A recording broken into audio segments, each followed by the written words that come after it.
안녕하세요, 여러분. 한국 사람의 생각을 알아가고 한국어를 학습하는 JM 팟캐스트에 오신 여러분들 환영합니다. 여러분들, 지난 한 주간 잘 보내셨나요? 오늘 하루는 어떻게 보내셨나요?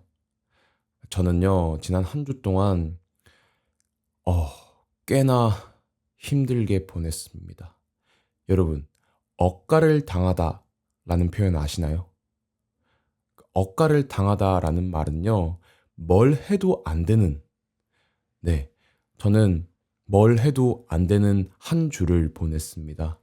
그리고 또 오늘도 지하철을 타다가 눈앞에서 지하철을 놓쳐서 지각을 하게 된 일도 있었습니다. 정말 물론 제가 일찍 일어나서 준비를 했으면 된 거였는데 이게 몸이 마음처럼 안 움직이더라고요.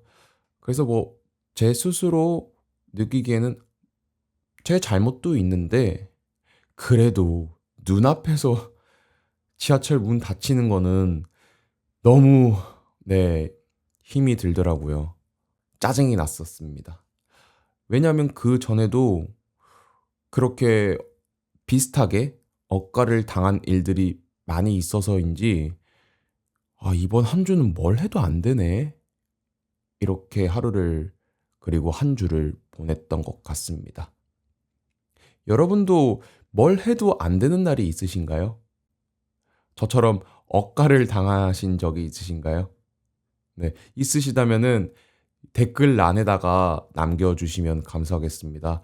지금 보고 계신 분들은 그래도 조금씩 늘고 계신데 댓글을 달아주시는 분들은 아직 안 계셔서 어, 제 팟캐스트를 재밌게 보고 계신 건가? 좀 걱정이 들기도 합니다. 네, 제가 말씀드렸잖아요.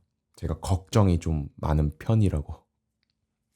네, 그래서 이렇게 한 주 동안 스트레스를 너무 많이 받다 보니까 이 스트레스를 어떻게 풀면 좋을까 싶어서 JM, 너는 평상시에, 네, 나는 평상시에 어떻게 스트레스를 풀지?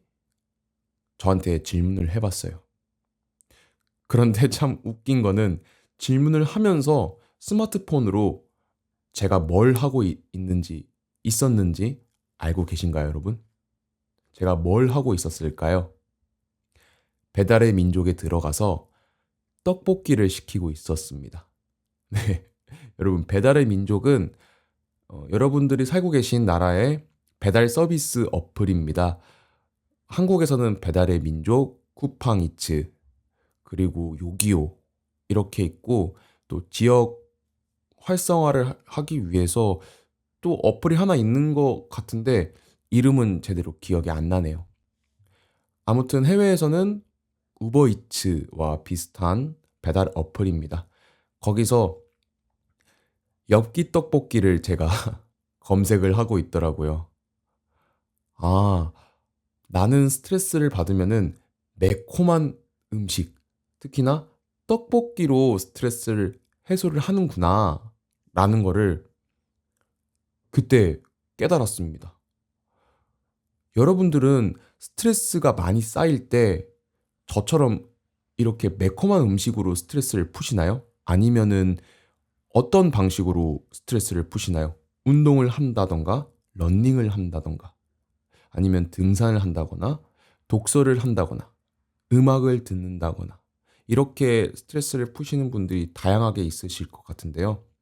그런데 저는 매운 음식, 아니면 매운 떡볶이로 스트레스를 푸는 것 같습니다.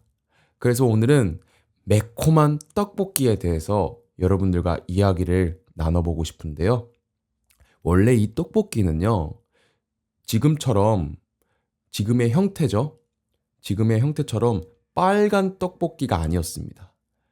어땠을까요, 여러분?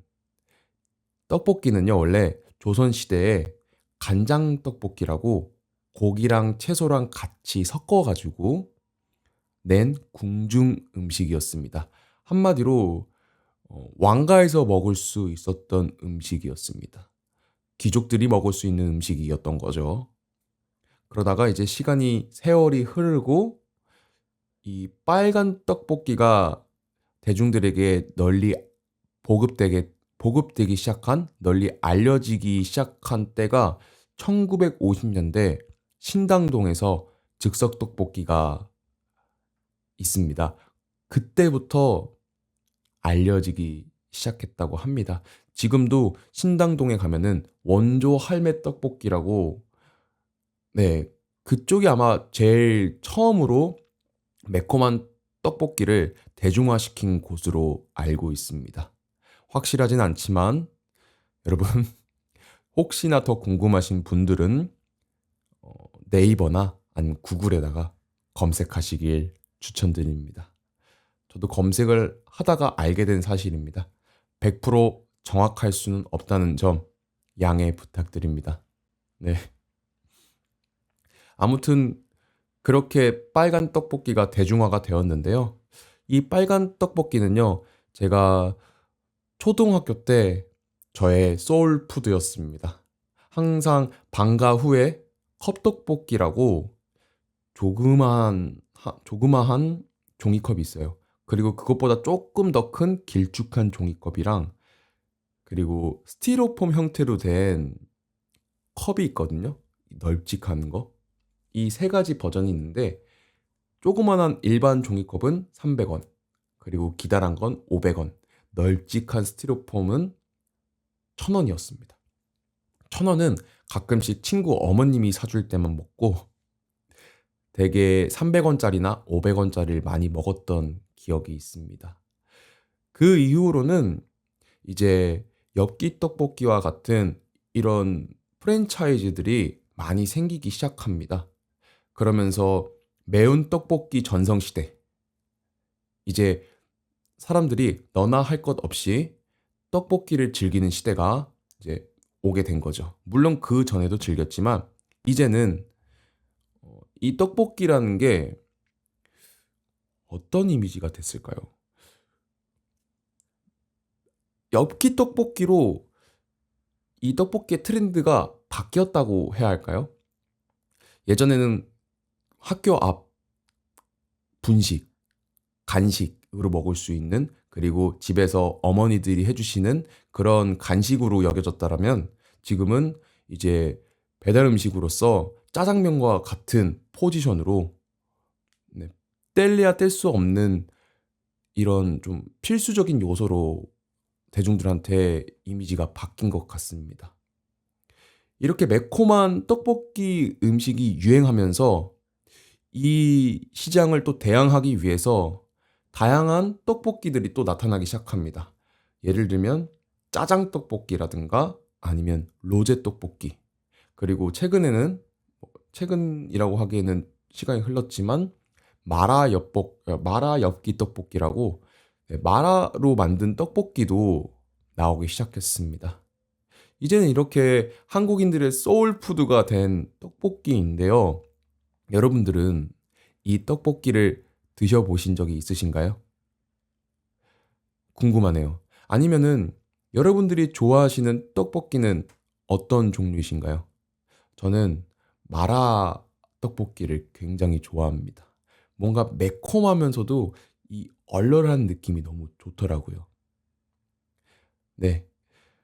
오늘은요, 이렇게 간단하게 떡볶이에 대해서 이야기를 나눠봤는데요. 여러분들 혹시 떡볶이 만드시는 방법 아세요? 떡볶이 만드는 방법 제가 간단하게 말씀드리도록 하겠습니다. 우선 말랑말랑한 떡, 그리고 어묵, 대파, 고추장, 고춧가루, 설탕, 간장이 필요합니다. 그리고 가장 중요한 MSG, 미원이 필요해요. 그 다음에 레시피는 여러분 네이버 또는 구글에 검색해서 조리법을 확인하시길 바라겠습니다. 네. 한번 직접 만들어 보시는 것도 제가 추천드리고 있습니다. 네, 추천드려요. 직접 만들어 먹는 거랑 또 배달해서 주문해 먹는 거는 맛이 또 다르거든요. 네, 감사합니다. 여러분들도 매콤한 떡볶이 드시고 저처럼 억가당한 날 스트레스를 한번 시원하게 푸셨으면 좋겠습니다. 자, 그럼 다음 팟캐스트 때 뵙도록 하겠습니다. 감사합니다.